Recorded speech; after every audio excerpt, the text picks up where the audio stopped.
Vamos a tomar la frase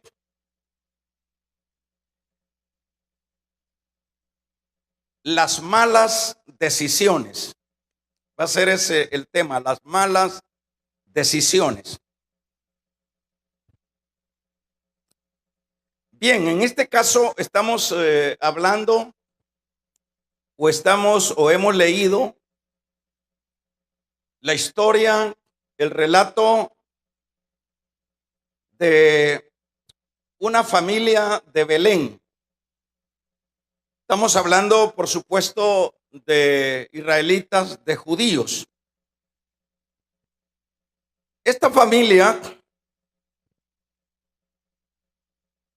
se desarrollaba dentro de la normalidad, dentro de el ambiente, dentro de su idiosincrasia, en lo que era su pueblo, su nación, su país. Pero como sabemos que, bueno, dentro de estas normalidades, dentro de estas estabilidades que siempre son normales, aparecen situaciones que no las espera uno. Aparecen, diríamos, problemas cuando a veces está más consolidada la familia, cuando estamos o creemos que tenemos mayores perspectivas para una estabilidad económica o una estabilidad, diríamos, de la salud. Las cosas de un momento a otro cambian. Y lo que sucede en este caso es que esta familia le cambió pues sus proyecciones, que sin duda las tenían, porque la Biblia habla en este caso que, bueno, vino el asunto de lo que era el hambre, una gran hambruna. Por supuesto, haber sido por razones de sequía. Y esto sería, en este caso de esta narración, el problema que le viene a estas familias, a Elimelech, a su esposa y también a sus dos hijos. Siempre en las dificultades, hermanos, bueno, hay momentos que la persona o las familias tienen un tiempo de espera dentro de los problemas que los abaten. Pero llega un momento a que, bueno, hay desesperanza y con mucha razón, porque siempre uno quiere la solución, uno quiere la respuesta de parte de Dios en el caso de los creyentes. Sin embargo, aquí lo que nosotros vemos es que esta familia, bueno, se desesperó y lo que tomó como decisión fue emigrar a lo que en este caso era Moab. Moab era un país o una nación cercana o lejana. El punto es que el escritor aquí narra que esta familia, bueno, decidieron esto, por eso le poníamos a la frase las decisiones malas. Ellos tomaron esta decisión y por supuesto la tomaron en conjunto, en familia, para emigrar, para salir y darle una respuesta o un alivio a la necesidad de escasez de comida, de grano. Y salieron, dice la Biblia, pero lo que estamos viendo en esta lectura, hermanos, es que les fue mal. Y les fue bastante mal porque leíamos ahí que luego de haberse acomodado o estacionado en ese lugar o en esa nación, murió Elimelech. Y pongámonos a pensar que o cuál sería el impacto de esta familia. Pues en primer lugar, la cabeza de la familia ha fallecido, ha muerto. Pero como siempre dentro de lo normal de la vida, siempre uno o las personas sabemos sobreponernos. Y sin duda eso fue lo que, bueno, Noemí, mujer ahora viuda, tiene que sobreponerse para hacerle frente a la vida. Dicho de otra manera, bueno, resignarse y darle para adelante. Pero en el correr de los días o de los años también mueren Chelión y Malión, sus dos hijos. Y esto nos puede traer, hermanos, pues la idea de lo terrible que cada vez se le ha venido poniendo la situación ahora a esta mujer. Aparte de viuda, ahora ha perdido a sus dos hijos, que era ya su apoyo luego que murió su esposo.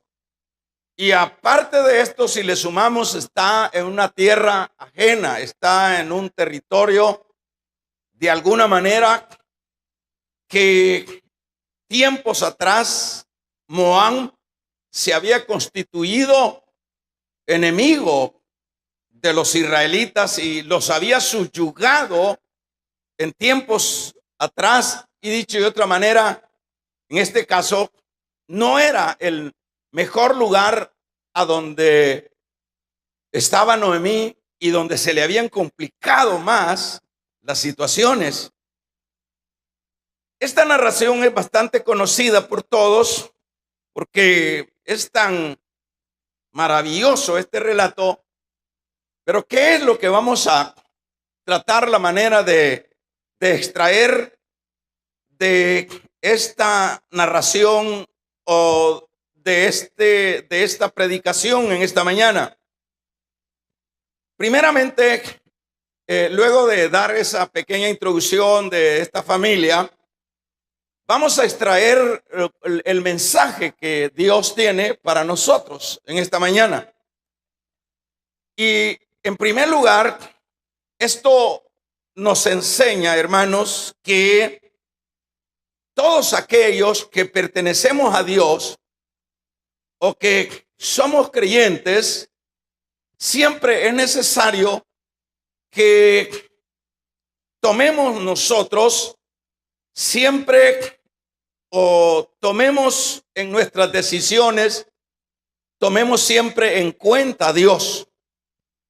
Es importante que podamos aprender en esto, que todo creyente en las decisiones que va a tomar debe de previo consultarle al Señor. Y debe de consultarle o debemos de consultarle al Señor por la razón de que nosotros le pertenecemos a Él. Estoy hablando estrictamente de creyentes. Nosotros le pertenecemos a Él.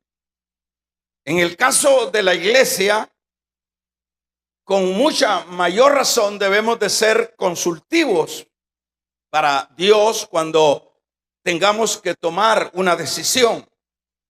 Con la iglesia, mucho más hay ese compromiso por el hecho de que ya Dios, a través de su Hijo, nos compró con su sacrificio, con su preciosa sangre. Dicho de otra manera, estamos, hermanos, en su reino, estamos bajo su cobertura. Y cuando estamos bajo esta cobertura del Señor, tenemos mayores razones para no ser inconsultos, para siempre tomar en cuenta a Dios por por las decisiones que vamos nosotros a tomar, cual sean las decisiones, porque siempre, hermanos, cuando tomamos inconsulto o no consultamos a Dios en las decisiones, tengamos por hecho que siempre, hermanos, nos va a ir mal. Siempre vamos a tener dificultades.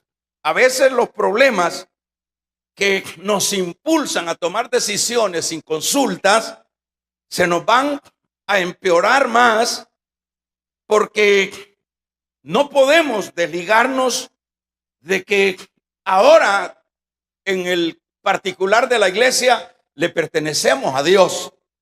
Entonces, cuando nosotros no tomamos en cuenta a Dios en las decisiones que llevamos a cabo, es un hecho que nos va a ir mal.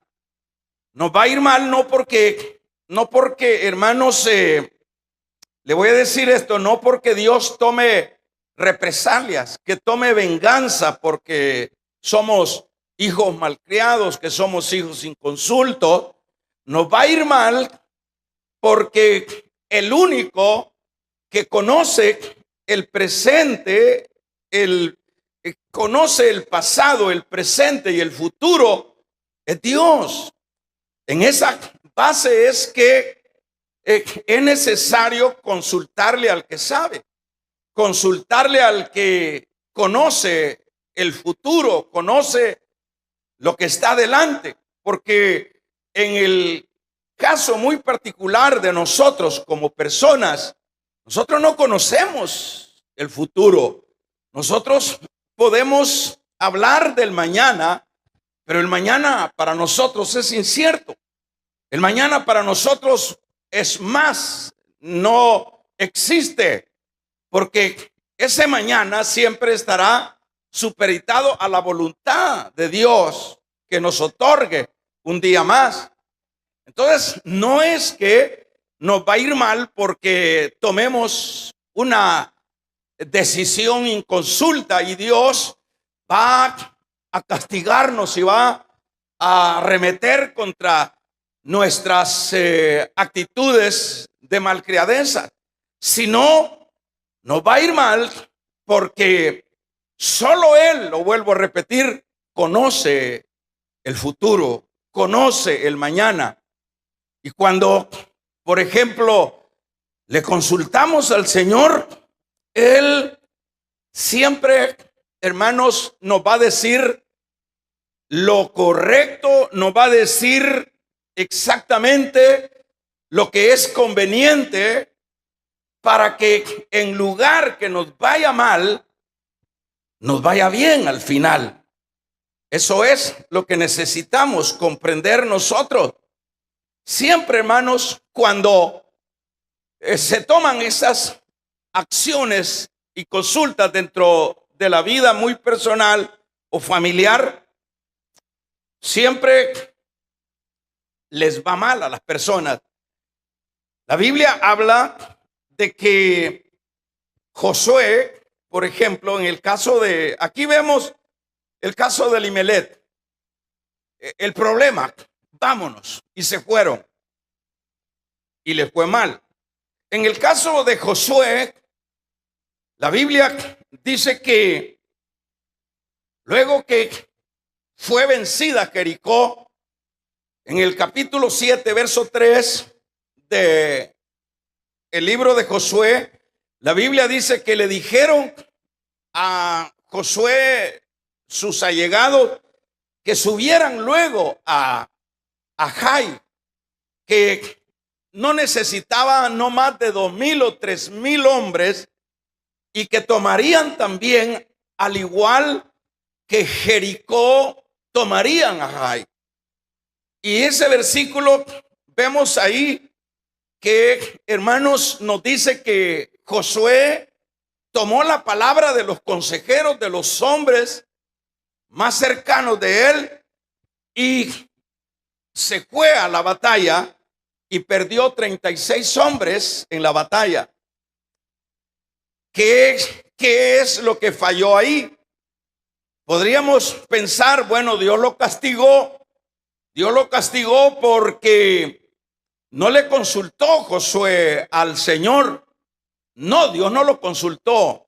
Al contrario, si Josué hubiese consultado, hermanos, al Señor, el problema que se le viene a Josué con respecto a la pérdida de 30 y pico de soldados no se hubiera dado. Es decir, que fue el no haber consultado, el no consultar al Señor fue lo que, bueno, se propició para que, en este caso, hermanos, fracasara la guerra en Jai. Todo esto es un asunto de que lo vamos a ir viendo dentro de la Biblia, que las decisiones a título personal, aun cuando somos creyentes, siempre van a traernos, hermanos, esas decisiones, no días buenos, sino días malos. En este caso, pudiéramos pensar, por ejemplo, ¿por qué es que se toman las decisiones así en consultas? ¿Por qué se toman las decisiones sin pensar en Dios? Muchas veces se dan por las apreturas de la vida, de los problemas, que sería el caso de esta familia. Ellos vieron tan terrible la dificultad que ya no aguantaban la prueba, que ya no aguantaban la situación. Sería en el caso de la familia de Elimelech, pero también en el caso de Josué, en el caso de no consultar, era una autosuficiencia. Josué dijo, yo no necesito de mayores consultas con Dios. Ya tuvimos la victoria aquí en Jericó, va a ser pan comido la victoria en Jai. Pero esto es realmente, hermanos, es una cosa es imprudencia tomar acciones como estas. Ahora, en este caso, también puede ser porque hemos perdido el temor. Ya no consultamos a Dios, ya no nos interesa a Dios. Lo repito de nuevo, una razón por la que ya no queremos o ya estamos tan desesperados en la situación de la adversidad, ya decimos, bueno, ya esperé, ya pedí y no hay respuesta, pues yo tomo la decisión, como sería el caso de Elimelech. En el caso de Josué sería la autosuficiencia. En el caso, hermanos, de algunos otros, sería el que ya se ha perdido el temor a Dios. Y dice, bueno, o se ha perdido la sensibilidad. Pero nosotros como creyentes no debemos de perder de vista que, hermanos, tenemos a un Dios que es nuestro Dios. Nosotros sí podemos decir con toda propiedad que Él es nuestro Dios y que nosotros somos sus hijos. Nosotros podemos decir con toda fuerza que Él es nuestro Rey y que nosotros somos su pueblo. Eso tenemos. Ahora, más bien debemos de mantenernos, hermanos, en la prueba cuando las situaciones, sean aún desesperantes. La recomendación aquí o lo prudente hubiese sido en el caso de esta familia de Elimelech, de Belén, haberse mantenido ahí en la prueba, haberse quedado ahí, como se dice, hasta ver a Dios. ¿Por qué es mejor mantenerse, hermanos, en la prueba? Porque siempre es Dios el que en su momento va a dar una respuesta. Siempre Dios en su momento va a dar una respuesta a su pueblo. Dios, usted debe de saber que cuando somos ese pueblo privilegiado, que somos pueblo de Dios, Él sabe cómo nos tiene. Él sabe, hermanos, cómo nos tiene, y a veces no nos da esa respuesta porque dentro de ese problema o de esa circunstancia que muchas veces se está pasando, es que Dios tiene un propósito para nuestra vida. La Biblia dice, cuando Pablo habla a los romanos, dice que con respecto a las pruebas, dice de modo que las cosas que aparecen contrarias, dice, al creyente siempre obran para bien.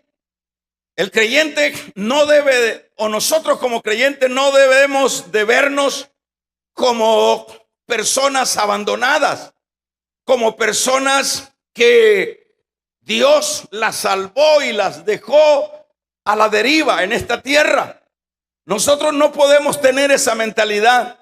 Nosotros no podemos pensar de esa manera, porque la Biblia dice que se olvidará la madre de lo que dio a luz, pero yo no me olvidaré de mi pueblo. Dios no se olvidará de su pueblo. De un amén el pueblo del Señor. Dios no se olvidará de su pueblo. Y Él, de alguna manera, hermanos, debemos de mantenernos en la prueba, porque Él tiene algún propósito. Él tiene algún plan dentro de esa situación. Sin duda, eso era lo que tenía para esta familia de Elimelech. Tenía un plan. Pero sucede, hermanos, que nosotros somos muy ligeros.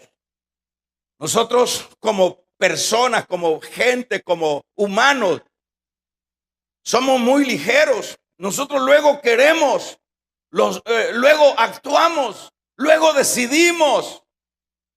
Y sobre todo en el caso de la iglesia, también padecemos de lo mismo. Luego decidimos, luego tomamos acciones.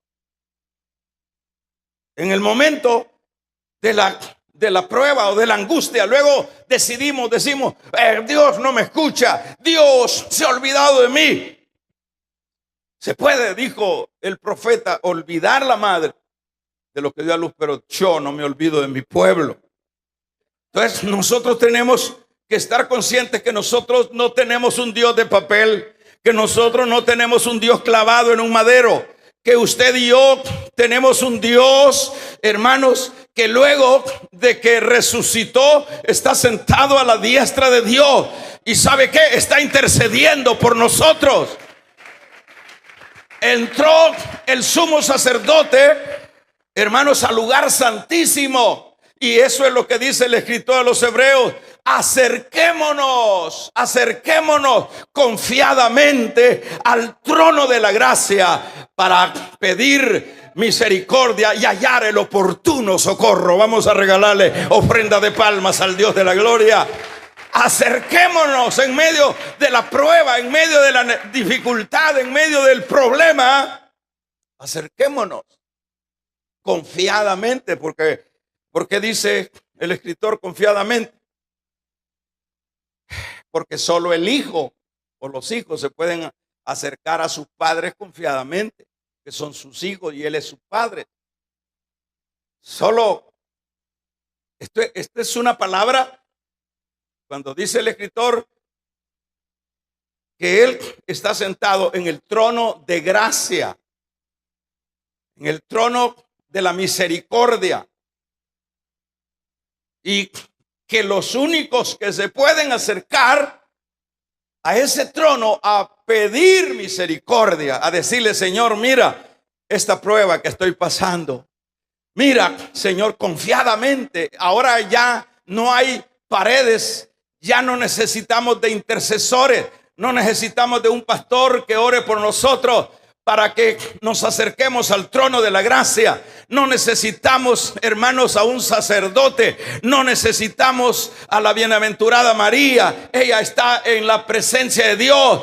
Cada uno de nosotros nos podemos acercar con nuestra prueba, con nuestra angustia. Esto es lo que tendría que haber hecho Elimelech: acercarse, hermanos, a su Dios, al Dios que los había sacado en victoria de la esclavitud de Egipto. Vamos a regalarle ofrenda de palmas al Dios de la gloria. Aleluya.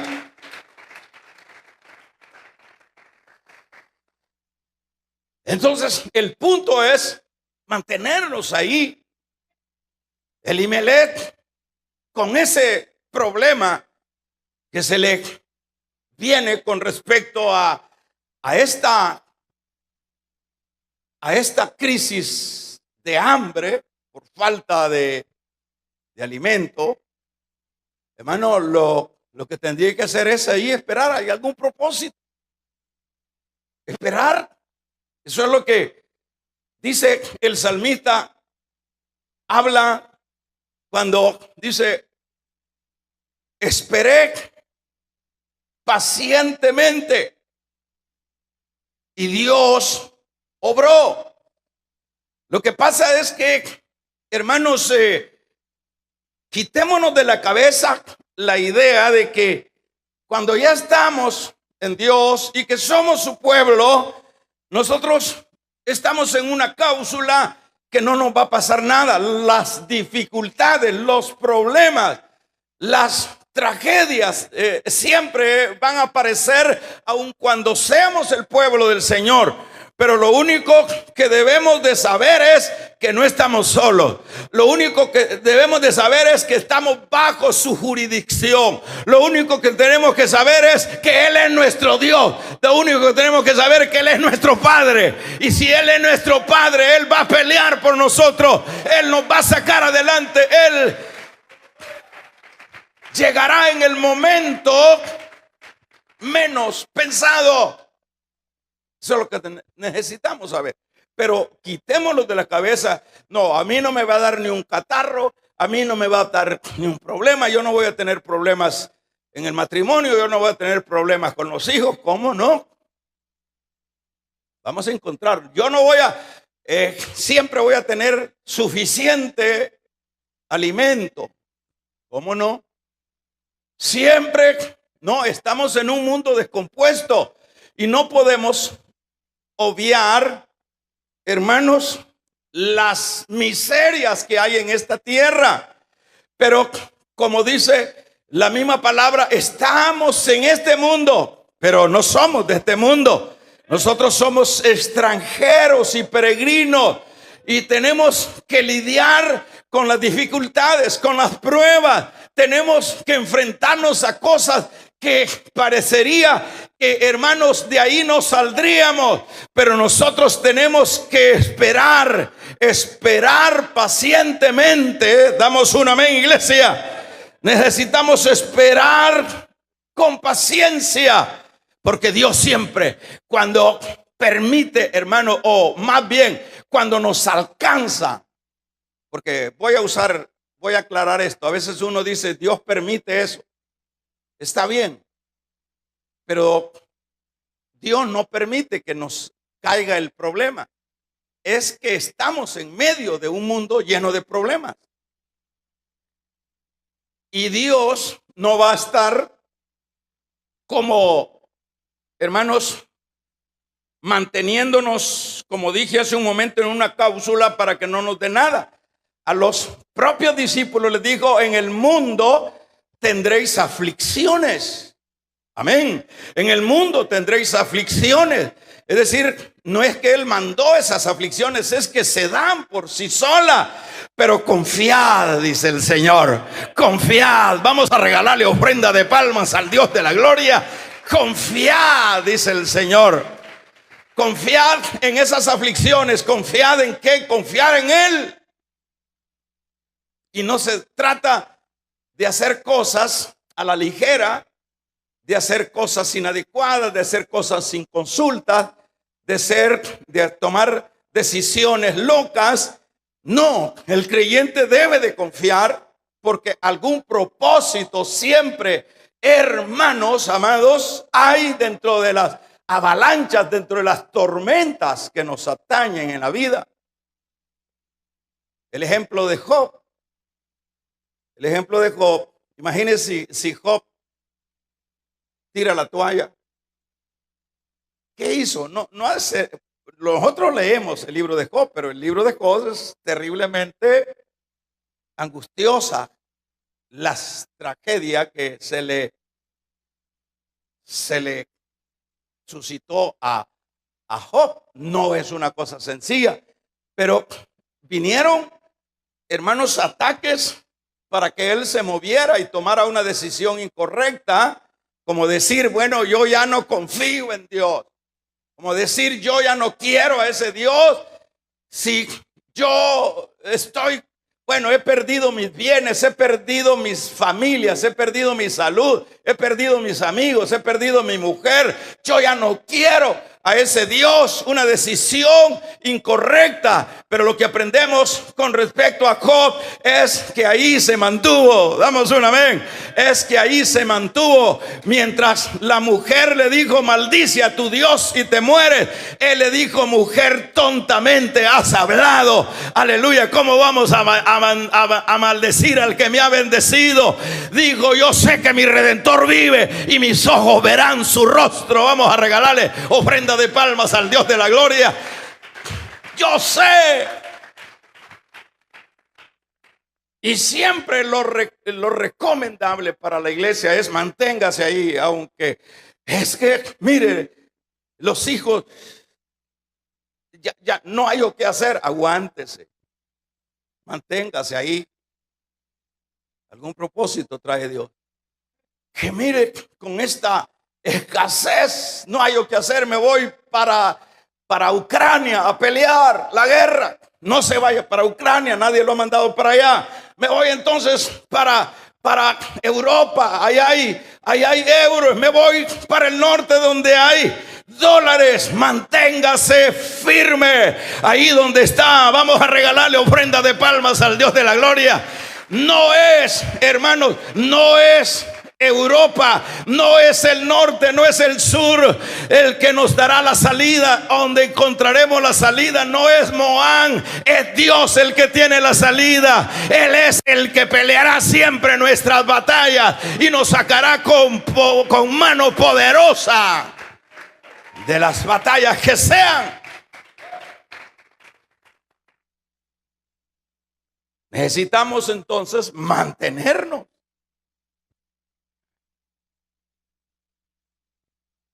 En el segundo libro de Samuel, verso 24,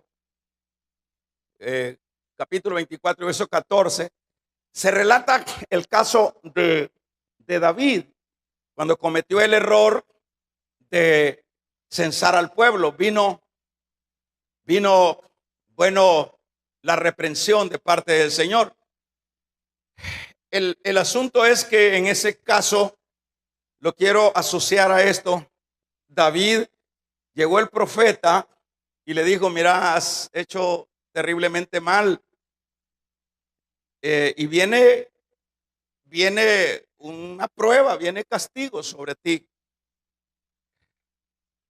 Y aquí te damos la opción, le dijo, si caes en las manos de los enemigos, porque eso va a suceder, o en las manos de Dios. En ese verso 14 del 24 del segundo libro de Samuel dijo David, no, dijo, mi alma está angustiada, dijo, pero yo más bien prefiero caer en las manos de mi Dios, porque Él tiene misericordia, dijo. Y así fue, hermanos, aunque vino la prueba a David, pero luego vino la misericordia.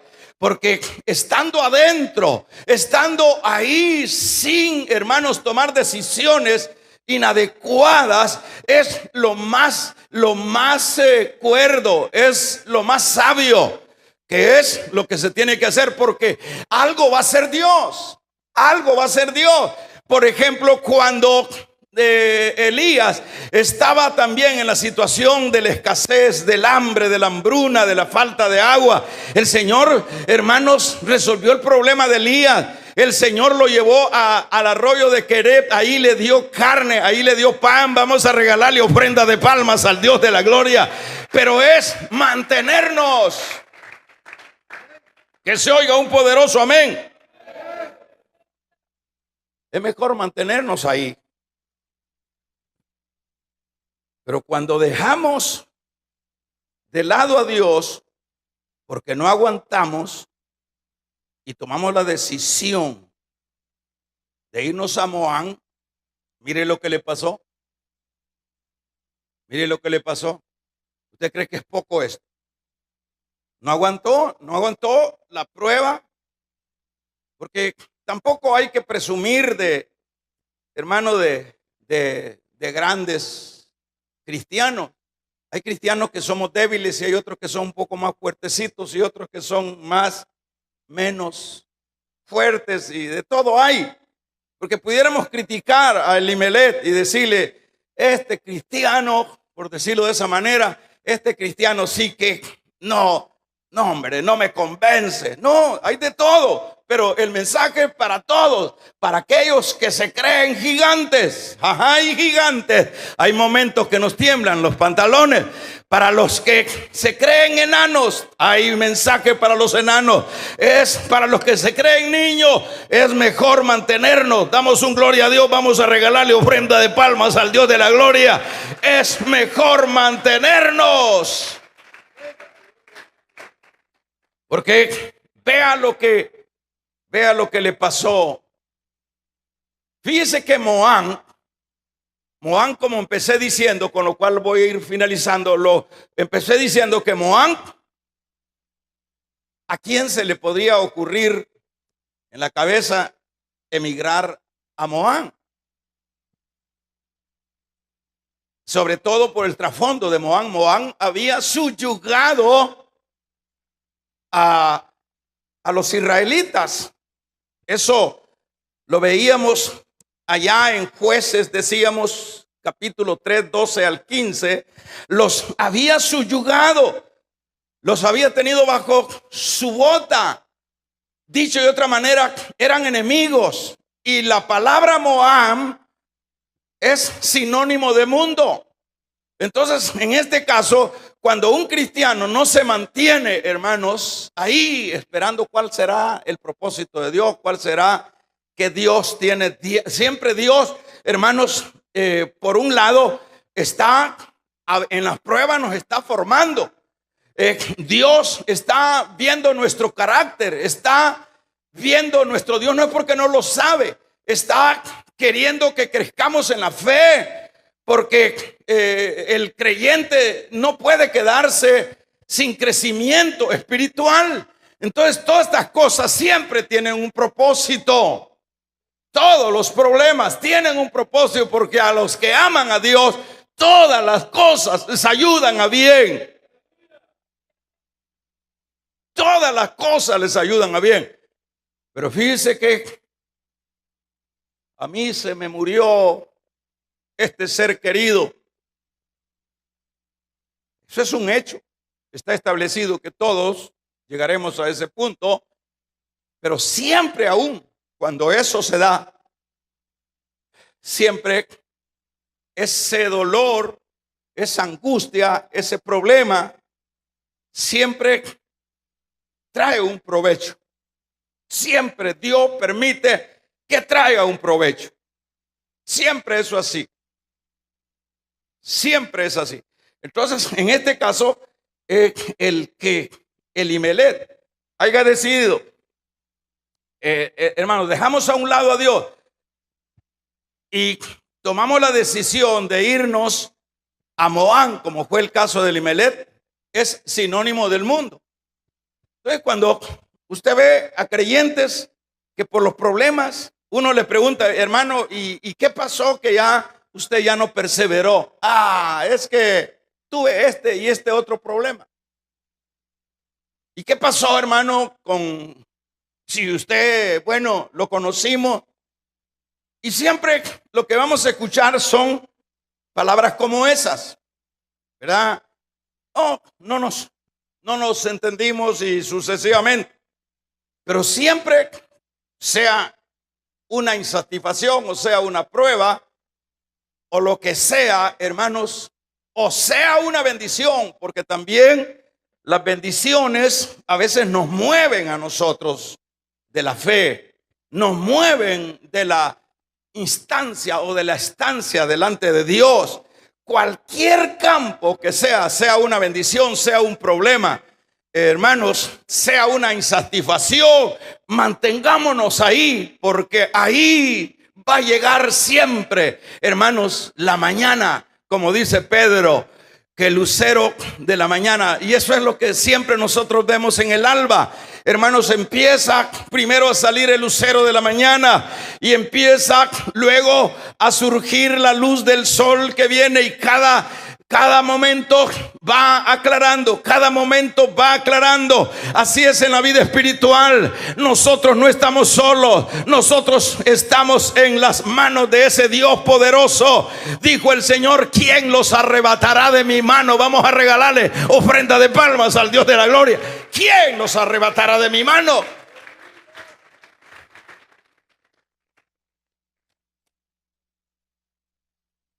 Es cuando por una bendición, por una insatisfacción o por un problema, nos vamos a Moab o nos vamos al mundo, no creamos que vamos a resolver las cosas o que vamos a mejorar. Más bien las vamos a empeorar. Que se oiga un amén, iglesia. Más bien lo vamos a empeorar, porque aquí vemos nosotros, hermanos, el caso de Elimelech. Elimelech, dice de otra manera, es la figura que cuando el creyente por algún problema, por alguna satisfacción o por alguna bendición, se va y se sale y va al mundo, va a Moab, mundo. Mire lo cruel que es el mundo. Lo primero que sucede acá, la muerte de Elimelech. Seguido, la muerte de Malió, de Chelión. Y cuarto, la desgracia en la que quedó Noemí.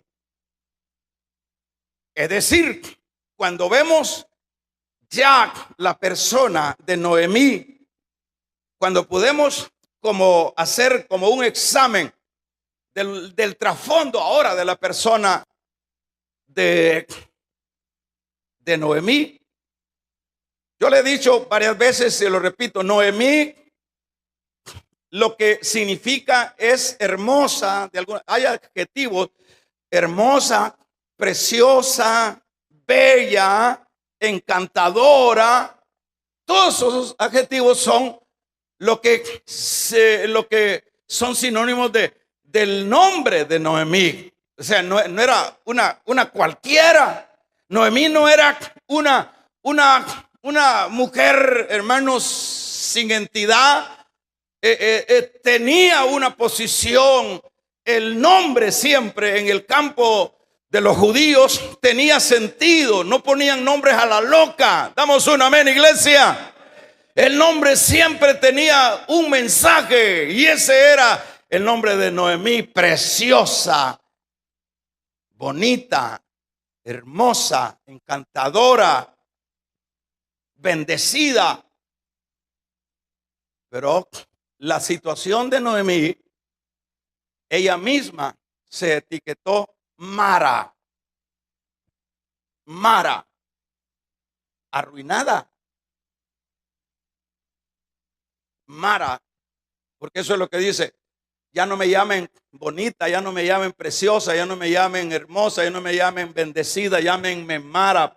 Amargura es lo mismo, porque en amargura me ha tenido el Todopoderoso. Y yo siempre he cuestionado a la hermana Noemí, porque ella le achaca al Todopoderoso su problema. No, no. Allí está errando la hermana, porque no fue el Dios Todopoderoso. Yo dije hace un momento que en este mundo descompuesto, hermanos, quien reina es el diablo. Ese es el señor de este siglo, el diablo, porque a él se le ha otorgado por un tiempo este mundo. Y este mundo está lleno de gusanos, está lleno de enfermedades, está lleno de epidemias, está lleno de odio, está lleno de lujuria, está lleno de maldades. Damos una vez, está lleno de pruebas. Aleluya. Así es el trasfondo de este mundo. Pero hermanos, cuando Noemí la vemos luego de la pérdida de su marido, luego de la pérdida de su segundo hijo, su tercer hijo, y en la condición que ella quedó en la condición de amargura, de amargura. El problema no es que el Todopoderoso la había llevado a esa amargura, es que ella tuvo que haberse mantenido. Ella no tenía que haberse movido. Ella tenía que haberse estado ahí en Belén. Vamos a regalarle ofrenda de palmas al Dios de la gloria. Y en este caso tiene gran culpa Noemí, porque por eso es que la Biblia siempre dice, hermanos, que la mujer sabia edifica su casa. O sea que Noemí lo que tenía que haber hecho si Elimelech, que era su marido, Elimelech decía, bueno, vamos a irnos, hija, vamos a emigrar, porque aquí nos vamos a morir de hambre. Los hipotes están todos enfermos, porque chelión como que significa algo enfermizo, la palabra enfermizo. Y malión es un poco, y chelión es otra palabra que indica, estos hipotes están todos enfermos, y aquí sin comida, pues aquí, mira, este todo enfermizo, y este otro todo apagado. Entonces vámonos mejor, tal vez allá estos hipotes se levantan, tal vez allá mejoramos, allá dicen que se recogen los dólares en sombreros, en canastos. Vámonos para allá, damos un amén. Y se toman las decisiones y se terminan los hogares, y se toman las decisiones y se terminan las familias. Aleluya, pero no es Dios, hermanos, son las decisiones. Por eso es que empezamos diciendo, las malas decisiones, hermanos, traen siempre consecuencias. Esta mujer Noemí tenía que haber sido sabia. Las mujeres tienen que ser sabias. No se dejen. A veces los hombres, nosotros los esposos somos un poco, hermanos, mastodontes, somos un poco locos, un poco, hermanos, que actuamos de una manera ligera. Pero para eso tenemos a la esposa. La esposa debe de ser sabia. La esposa vamos a regalarle ofrenda de palmas al Dios de la gloria. Aleluya. La esposa no debe, porque siempre, ¿qué es lo que se dice por ahí? Que tras de un hombre de éxito está una mujer a la par, dicen ahora, ya no quieren decir atrás. Pero el punto está que si la hermana Noemí le hubiera dicho, no, hijo, aguantémonos, Dios nos va a ayudar si nos sacó de la desgracia que estábamos en Egipto. No, hijo, aguantémonos. Dios es un Dios de misericordia. Nosotros no tenemos un Dios de palo. Elimelech, comprendeme, hijo. Nosotros no tenemos un Dios de madera. Nosotros tenemos el Dios que habla, el Dios que sostiene, el Dios que abre mares, el Dios que hace prodigios y milagros. Ese es el Dios. Estos hipotes enfermizos que tenemos, es Dios lo va a levantar. Pero no, le hizo dúo la hermana. Igual que Zafira, por eso los mató a los dos dioses ahí. La mujer debe, si el hombre es flojo, la mujer tiene que empujarlo para que se afirme. Amén. Si el hombre es agresivo, la mujer tiene que orar para que se le baje esa agresividad. Si el hombre es lo que sea, la mujer, si por eso se la dejó Dios, ayuda idónea, no entiéndase cocinera. Ayuda idónea significa el complemento. Eso significa la palabra ayuda idónea. El complemento. Vamos a regalarle ofrenda de palmas al Dios de la gloria. Aleluya. Complemento. No es lavadora de calcetines, ni cocinera, ni planchadora. Es ayuda idónea, el complemento, pues, o sea, uno es todo rudo, ella, por eso es que son más bonitas las mujeres, hasta el hablado, hasta el caminado. Uno camina puro palo y ellas son graciosas para caminar. ¿Ah? Es que esa manufactura fue perfectísima. Algunos dicen que ya por ser la segunda y por ser nosotros los primeros, por eso nos hizo así todo raizudo. Pero aquí lo que vemos es, de un amén, los que ya tienen hambre. Ya nos vamos, hermano. Entonces Elimelech lo que tenía que, Noemí tenía que ser, pero miren lo que quedó ahora en amargura. Estoy amargada. Dios, el Todopoderoso, en lo que me ha metido. No, son tus decisiones. Son tus decisiones. Por eso es que nosotros debemos entender de veras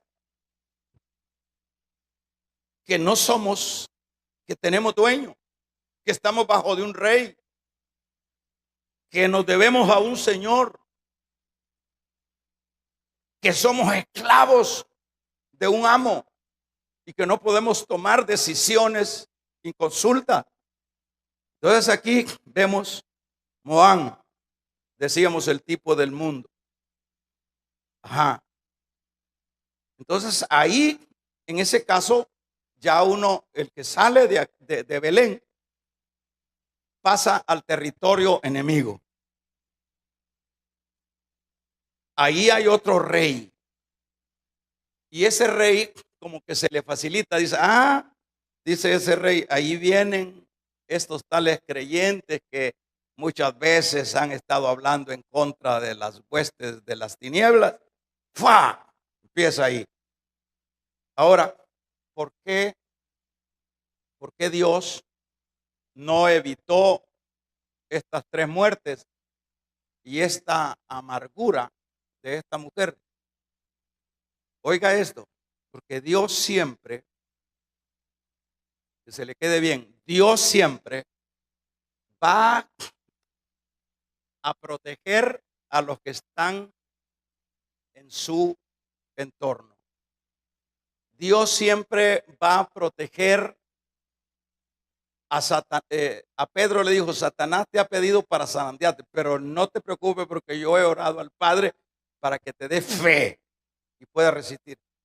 Dios no va, eso viene siendo como la figura de los pastores. Se dice que por eso los pastores tienen un palo que es con lo que corren el lobo. Eso era allá en el Medio Oriente. Y los pastores también usaban ¿cómo le llaman? El cayado.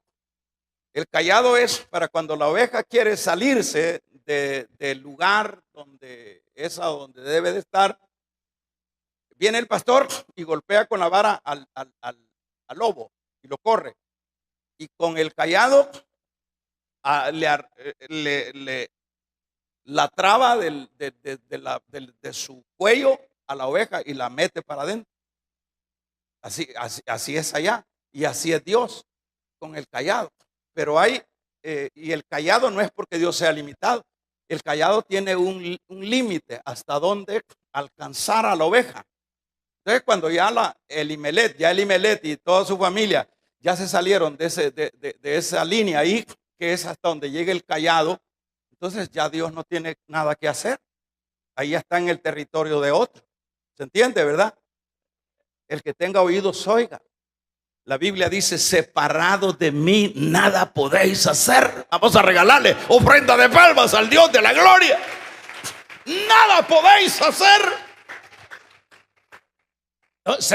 Entonces, por eso es que en la iglesia uno ve las ovejitas. Dios a través de nosotros mismos. Entre, hermano, métase el callado. Pero el otro no, mundo, Moán. Es que aquí no me quieren, Moán. Bueno, mira lo que le pasa a los que se hacen residentes de Moab. Moab dice, mundo. Y dice Juan: no améis al mundo ni las cosas que están en el mundo, porque las cosas del mundo pasan, no así las cosas de Dios. Alabado sea el nombre del Señor. Mundo. Ahí murió y quedó esta mujer terriblemente angustiada. Pero no fue culpa de Dios, es cuando uno se sale. Mire, una de las cosas que yo le temo es andar, bueno, ni se me viene a la mente que es andar fuera del Señor. Yo le temo me vaya a matar un hijo de Dios, es decir, no Dios, sino el otro, por andar yo afuera. Le temo cualquier cosa, pero adentro yo me siento campeón, porque tengo quien me ayude, quien pelea mis batallas. Amén. Lo mismo del pródigo, no quiso estar adentro. Bueno, váyase a comer entonces algarrobas. Y Dios, y el padre del pródigo, ¿por qué permitió que su hijo comiera algarrobas? Es que eso es lo que hay allá en el otro reino. Y Dios respeta. Dios no se va a meter a los reinos ocupados, en un sentido que se entienda. Eso era lo que había, algarrobas. Pues hártese algarrobas. Vamos a regalarle ofrenda de palmas al Dios de la gloria.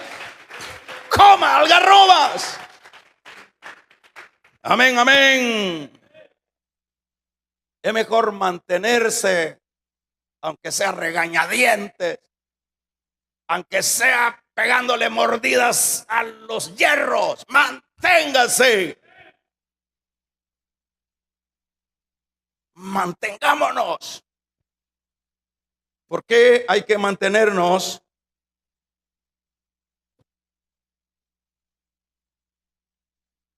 Porque al mantenernos estamos bajo su cobertura.